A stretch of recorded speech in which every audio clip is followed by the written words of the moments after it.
Sí, les contábamos, un nuevo estudio establece que la semaglutida, un compuesto presente en medicamentos para bajar de peso como el Ozempic, pero también para tratar la diabetes tipo 2, está generando o estaría generando un tipo de ceguera en pacientes diabéticos. Vamos a conversar sobre este tema con la doctora Mónica Manríquez, médico nutrióloga de la clínica MEDS. Doctora, gracias por estar con nosotros.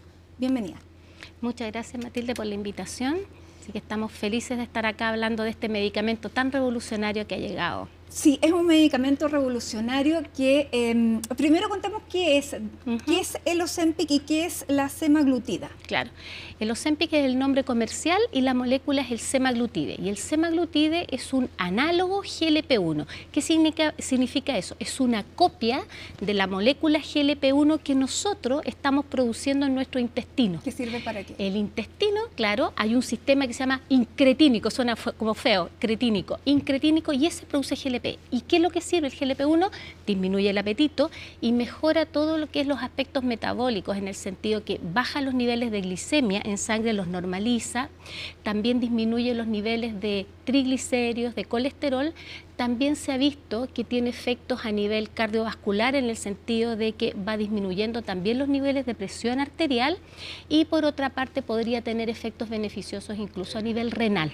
Ya. Entonces abarca todo lo que es, da beneficios a lo que nosotros llamamos el síndrome metabólico, donde también me faltó mencionar el hígado graso. No solamente es la bajada de peso, es también ayuda a la diabetes, hipertenso, dislipidémico, hígado graso, síndrome metabólico. ¿Y qué de todas esos cambios que produce es lo que genera que la gente sienta menos hambre? Apetito. Claro, es el mecanismo de acción, justamente. El mecanismo de acción del GLP-1 se descubrió. ¿De dónde salió? Porque los pacientes que se operaban, se vio que bajaban mucho, que bajaban mucho de peso, pero antes de su bajada de peso, es decir, en el primer mes postoperado, ya tenían una mejora en las glicemias, en el azúcar, etc.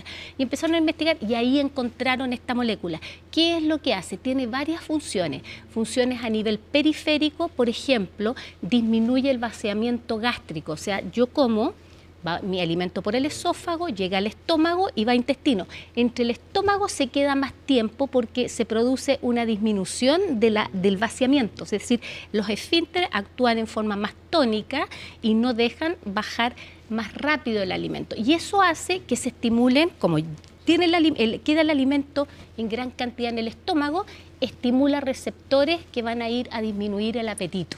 Ya. Ese es uno de los mecanismos. Y a nivel central, porque actúa en la parte periférica, y en el sistema nervioso central también produce una disminución del apetito a nivel de los núcleos del hipotálamo que están encargados de esto. Ya, aparentemente entonces son muchos beneficios, excepto, bueno, el precio, pero ya vamos a hablar de eso, pero hay efectos también secundarios a los que estar atentos. ¿Cuáles son las alertas?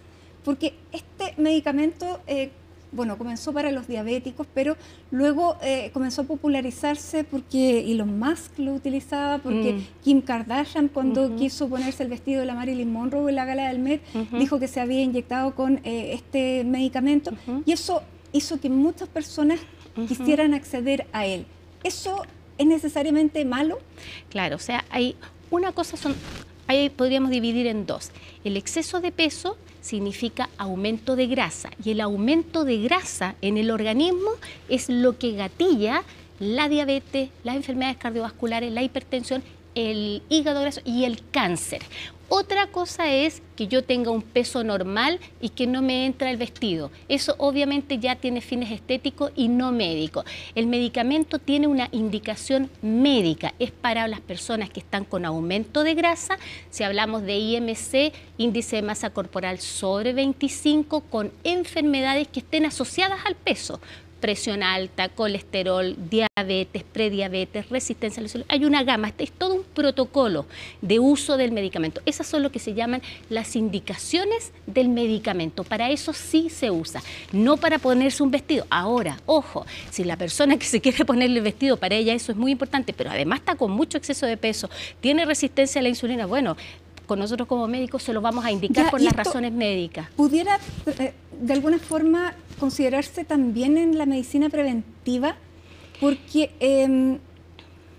Bueno, se ha satanizado mucho el tema de la obesidad. Hoy se considera efectivamente que es una enfermedad, que no es un problema de voluntades. Exacto. Y la obesidad genera todo este otro tipo de enfermedades que son cardiovasculares, bueno, todas las que hemos enumerado. Claro. Y teniendo una herramienta como esta, ¿no es más barato tener esto bien regulado a tratar esta otra cantidad de enfermedades, incluso el cáncer? Claro, lo que pasa es que tiene un mecanismo de acción, y el mecanismo de acción, por ejemplo, son 13 tipos de cánceres los que están asociados al aumento de peso. Más que ir a tratar, por ejemplo, se relaciona con el cáncer de mama, o sea, la obesidad, estamos hablando, la obesidad se relaciona con cáncer de mama, de endometrio, de hígado, de páncreas, etcétera, etcétera. Hay 13 tipos de cánceres asociados. Ahora, cuando la persona tiene cáncer, por ejemplo, de mama, no le vamos a poner Ozempic por el cáncer de mama, porque eso se produjo por el aumento de peso. Entonces, lo que nosotros tenemos que tratar es el aumento de la grasa y las enfermedades metabólicas que están asociadas, que producen dos efectos bien claros. Producen efectos proinflamatorios, y de ahí empieza todo el problema de las mitocondrias y el problema canceroso, y por otra parte la parte cardiovascular. Y tiene el otro efecto, el aumento de la grasa corporal, tiene un efecto protrombótico, o sea, forma coágulos, por decirlo en forma simple, y eso también va alterando la función de los órganos. Por eso es que el aumento de grasa es una enfermedad y hay que tratarla. Es el tratamiento el que a la larga, lo que hablaba, vamos a prevenir que aparezca el resto, como por forma preventiva directo al cáncer o al infarto. No nos va a servir. Si atacamos la causa del exceso de peso, ese infarto, ese cáncer de mama está con exceso de peso, es fundamental que baje de peso, porque incluso hasta los tratamientos para el cáncer son mucho más efectivos si la persona tiene menos grasa en su cuerpo, o sea, tiene una grasa normal.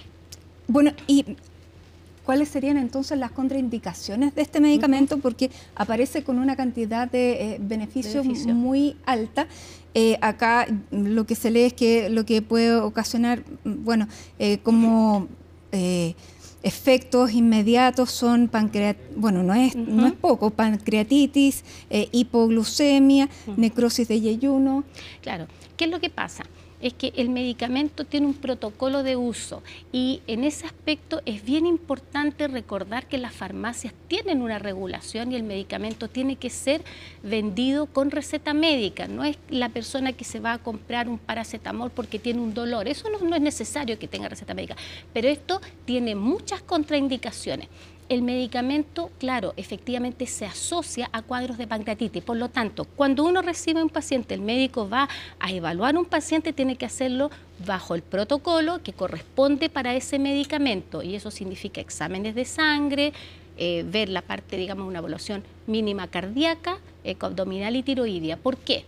Porque tiene riesgo de pancreatitis. Segundo, las personas cuando bajan de peso, independiente del tratamiento, tienden a aumentar la producción de cálculos a la vesícula, y los cálculos a vesícula también pueden producir por obstrucción pancreatitis. Entonces, y aquí en Chile la tasa, la prevalencia de litiasis biliar, de cálculos a la vesícula, es alta.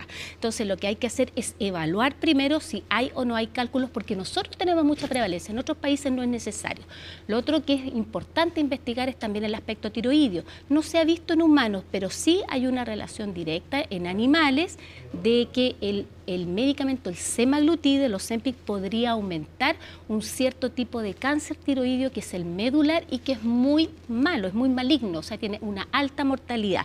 Entonces uno tiene que averiguar primero que la persona no tenga familiares con cáncer medular, porque incluso teniendo un familiar con cáncer tiroideo medular, está contraindicado el medicamento, no se puede usar. Si tiene cáncer tiroideo del papilar, que es el habitual, no hay problema. Entonces lo que hay que hacer siempre es una ecotiroidea, ¿ya? Es como lo básico. ¿Cada cuánto tiempo hay que regularlo? Una vez al año, se controla una vez al año, y el resto de los exámenes.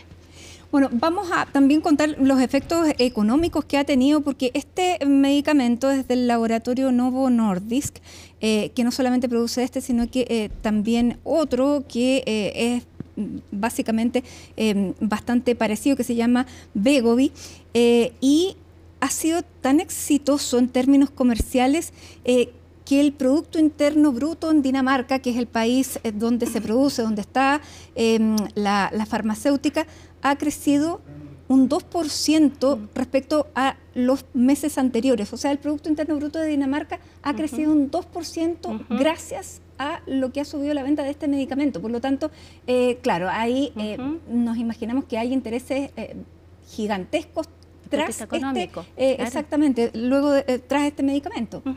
Exactamente, sí. Efectivamente, lo que pasa es que ha aumentado, y estamos hablando de un país que es un país desarrollado como Dinamarca, pero lo que hay que reconocer que el medicamento es un medicamento revolucionario. Este medicamento es de los análogos GLP-1, se partió de primera generación, que era liraglutid, segunda, y este es de tercera generación, o sea, es bastante más avanzado y produce en los estudios clínicos una disminución de peso de aproximadamente entre 15 y 17 kilos. Entonces es bastante la baja y eso importa mucho porque dependiendo de la cantidad de peso es de cuánto va a mejorar las enfermedades asociadas. ¿El efecto rebote que tiene este medicamento? Claro, cuando uno habla... el problema de todos los medicamentos, claro, o sea, de todos los... Exactamente, el problema del rebote no es del medicamento.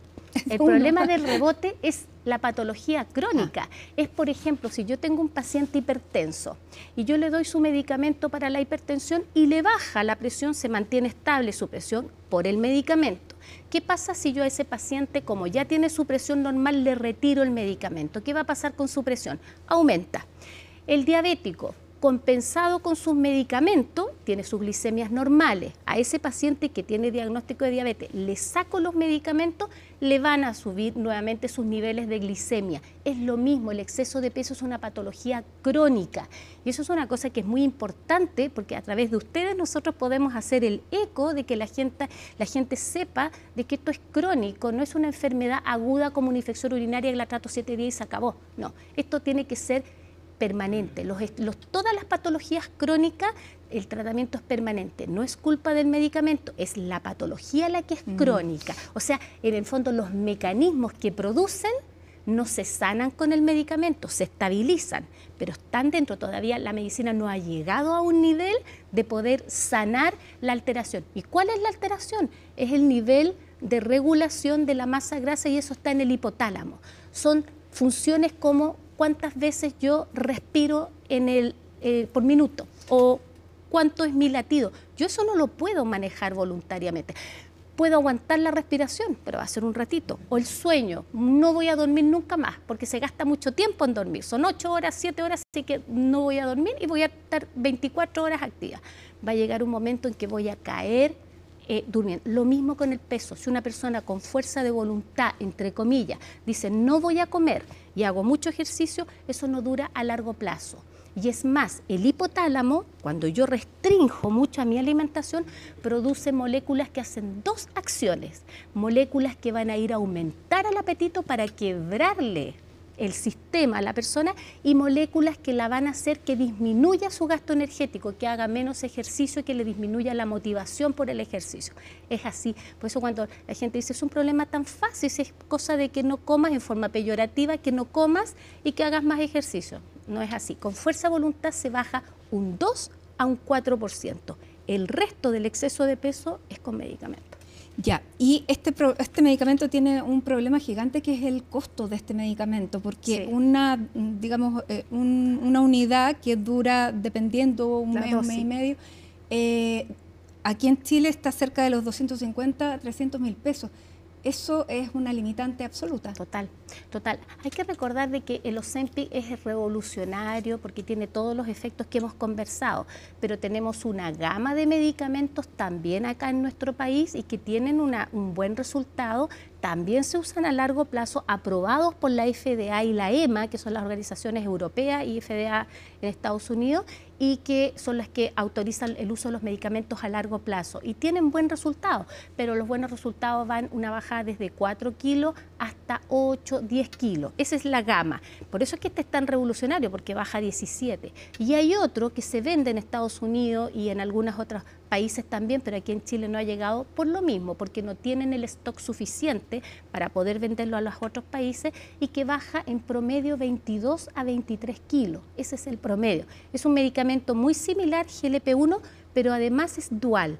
hay otra molécula más que lo acompaña, el GIP, o sea, es copia del GLP-1 como semaglutide y es copia de GIP, que es otro péptido que también ayuda a lo mismo que estamos conversando. Ahora, ¿es cosa de tiempo que estos medicamentos bajen de precio? Eso es lo que estamos todos así, Mati, porque resulta que estos medicamentos tienen una patente que es de exclusividad de 10 años en que nadie puede copiar el medicamento. Por lo tanto, tienen 10 años para tener el costo alto en el fondo, porque tienen que pagar sus investigaciones y todo lo que significó poder producir este medicamento y lanzarlo a la población.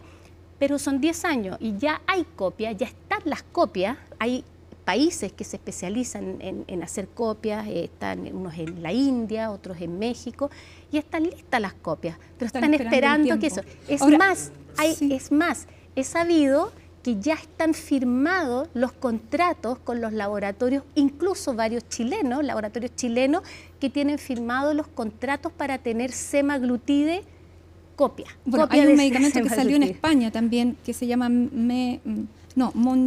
Mounjaro. El Mounjaro es el que hablábamos recién, el tirzepatide, que es el análogo dual, el que baja 22, 23 kilos. Y vienen a futuro, porque ese ya está ya en Estados Unidos, está desde el 2023, y ahora está en España, ahora está ya en Europa. Y vienen varios otros que incluso están bajando 25, 26 kilos. La cirugía baja 30% en promedio. Entonces, el gap que se está produciendo entre los medicamentos y la cirugía cada vez es menor, pero hay pacientes que tienen indicación de cirugía sí o sí, no es que lo va a reemplazar. ¿Por qué? Porque por otra parte hay que recordar, el medicamento es de por vida y el costo es alto. Ya, ayer conocimos la noticia de una investigación que está dando una posible relación entre el consumo o la aplicación de este medicamento con una afección ocular que pudiera dejar ciega a una persona. Es extraño porque es de un ojo, de solo un ojo. Bueno, aquí está la afección, que no sé si es la sigla, pero se llama NOIANA, y que se produce como resultado de la reducción del flujo sanguíneo en el nervio óptico y se está relacionando con la aplicación de esto. Exacto. ¿Cuál es la seriedad que tiene este estudio y qué es lo que tenemos que esperar o levantar nuevamente las alertas? ¿No era tan seguro? Claro, o sea, más que no tan seguro, hay muchas otras cosas, así como dijimos que podía producir pancreatitis, podía producir problemas a la tiroides, también en personas que tienen alteraciones digestivas puede producir úlceras, alteraciones a nivel de intestino delgado, puede producir muchas alteraciones. Así como disminuye el hambre, también disminuye la sed. Si una persona no conoce eso o tiene riesgo de insuficiencia renal, puede hacer una patología, puede exacerbar su patología renal. O sea, las alteraciones, los eventos adversos son muchos. Lo que pasa es que el médico es el que tiene que ir detectando eso, porque la gente, si se lo pone de forma, automática por su cuenta, ahí es donde queda la escoba. En relación a la neuropatía ocular isquémica, hay una disminución de la sangre, efectivamente, en el nervio óptico, y no es un tema menor, es una patología grave. Pero el estudio recién salió ayer a la publicidad, y es un estudio donde ven a estos grupos de gente y juntan obesos y diabéticos, y donde se ve de que efectivamente los que están con semaglutide tienen aumento de la prevalencia, mientras están usando el medicamento, de tener esta alteración de la circulación en el nervio óptico y que podría llegar a una ceguera. Y sin embargo, las personas que no usan semaglutide no lo tienen. Entonces ahí hay que ver varias cosas. Es un estudio que se llama observacional. Es como que yo digo, bueno, la gente que se tira, estoy viendo que los que se tiran sin paracaídas se matan. O sea, claro, nunca se ha hecho un estudio de vamos a tirar 2 helicópteros, una cosa ridícula, 2 helicópteros, unos con paracaídas y otros sin paracaídas, para ver, porque es obvio, ¿ya? En este caso, esos estudios, por eso es que a veces el valor es un poco más bajo, son importantes, pero el valor de evidencia médica, los estudios observacionales tienen una fuerza menor. Hay que analizarlos en profundidad porque lo que nos interesa saber es la causalidad, es decir, por qué se produjo la necrosis en ese nervio óptico, cuál es el mecanismo de acción del semaglutide que hace que se produzca esto, o es parte de la patología que tienen los diabéticos y los obesos cuando están bajando de peso, etcétera. O sea, hay varias cosas que analizar todavía frente a ese estudio, porque justamente no es un estudio que se pusieron con semaglutide y otros sin sema y se fueron evaluando en el tiempo, no. Se hizo un corte de fichas clínicas, digamos, se tomó un montón de fichas clínicas, se hizo un corte, por ejemplo, en tal fecha y vamos a ver todos los con sema, todo esto, y los vamos a examinar, a ver si es que hay alguna alteración ocular, etcétera, y salió este resultado que es una alerta importante. Pero hay que afinar un poquito qué fue lo que pasó. Bueno, pero es un medicamento absolutamente, como decía, revolucionario, está generando cambios importantes, incluso en la industria de la moda. En Estados Unidos ya no se están fabricando tantas tallas extra grandes porque están bajando los niveles de obesidad, pero efectivamente, claro, no hay que aplicárselo con esta libertad o con esta superficialidad, porque no solamente podría generar esta ceguera, sino que otra cantidad de efectos importantes, pero aparentemente los beneficios son mayores, son muy altos y esperemos entonces que sea controlado y que baje el precio para que pueda tener un acceso a la población, porque pudiera ser entonces un medicamento preventivo de otras enfermedades que son costosas y que pueden ser mortales. Exactamente, siempre cuando se evalúe bien al paciente, o sea, teniendo el paciente con y la indicación, tal como lo menciona Matilde, tener el paciente con la indicación de aumento de grasa o de diabetes, que son las dos indicaciones, ¿cierto? Ver la evaluación del resto de las comorbilidades para ver si están descompensadas o no están descompensadas, o si hay riesgo en el uso del medicamento para ese tipo de pacientes. Y no solamente eso, lo último, que hay que hacer un seguimiento, porque la gente muchas veces, es muy frecuente en todas partes, va 2, 3, 4 meses y se olvidó. Estos medicamentos tienen que ser seguidos de por vida. No es que el paciente tiene que estar todos los meses después que se estabilizó, pero por lo menos 1 o 2 veces al año tiene que hacer un control médico y tiene que hacerse por lo menos 1 vez al año un control de exámenes. Finalmente, aquí me llega una pregunta que hay personas que no lo toleran. ¿Qué nivel de intolerancia presenta? En el primer mes hay un porcentaje más o menos de un 25% de los pacientes que tienen intolerancia de tipo digestiva. Con el mecanismo de acción es a nivel del tubo digestivo, pueden tener náuseas, vómitos, etcétera. Cuando además tienen presente patologías digestivas previas, por ejemplo, esofagitis, gastritis, se hace mucho más intolerable. Entonces, ahí cuando hay que poner ojo, si hay mucha intolerancia. ¿Pero la intolerancia se supera? Cuando no hay patología digestiva es leve, porque hay características leves, moderadas, severas. Cuando es la alteración digestiva, náuseas, como sensación de plenitud del estómago e incluso a veces aumento del tránsito digestivo, son momentáneas. Es como más o menos un 23-25%. A las 2 semanas eso va bajando y después de la 7ª semana es mucho menos, es menos del 10 hasta el 5%. Pero hay un porcentaje importante que no lo tolera y hay que suspenderlo. Es así. Mala suerte. Bueno, doctora Mónica Manríquez, nutrióloga de la clínica MEDS, muchísimas gracias por acompañarnos.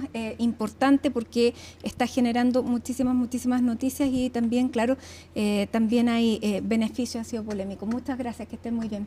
Muchas gracias por la invitación.